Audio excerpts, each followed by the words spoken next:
Hello, kumusta po kayo? Meron po akong health information para sa inyo. Naririto po ang ilan sa mga remedies para makatulong sa pagpapababa ng uric acid level sa ating dugo. Unang-una, stay hydrated.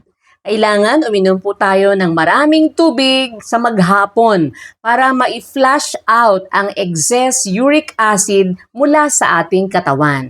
Kailangan po kasi maiihi natin ang mga yan. Kaya uminom tayo ng maraming tubig. Hindi naman kasi tayo baka kaihi ng madalas kung kaunti lang ang iinimin nating tubig. Kaya ang advice po, at least 8 glasses of water every day.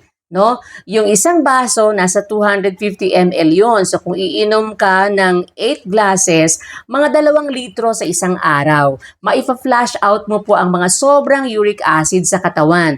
Tapos, pwede rin po tayong uminom ng apple cider vinegar. Yung apple cider vinegar, isang kutsarang apple cider vinegar, lagay mo sa isang basong tubig, pwede mong inumin yon. Maganda rin po yon sa katawan. Pwede rin po uminom tayo ng lemon water. Yung lemon, putulin natin, biyakin natin, ilagay natin sa tubig, patasin natin, yon lemon water. Nakakatulong din po yan para sa pagpapababa ng uric acid.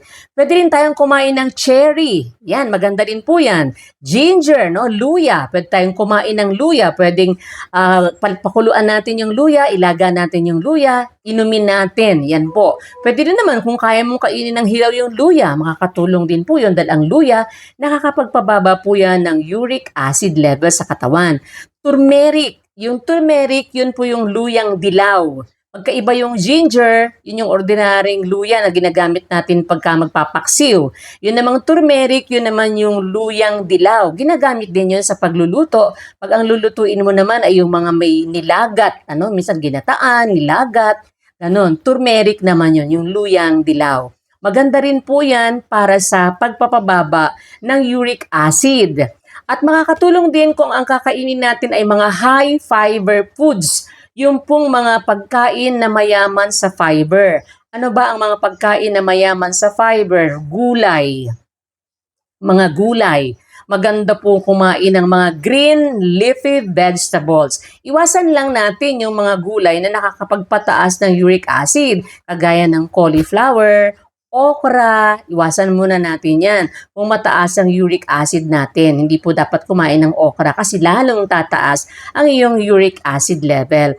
At kumain tayo ng mga pagkaing low in purine. Iwasan din muna natin ang mga seafoods dahil mataas po ang purine content ng mga seafoods. Sana po ay may natutuhan kayo. Don't forget to comment, follow, and share. Maraming salamat po.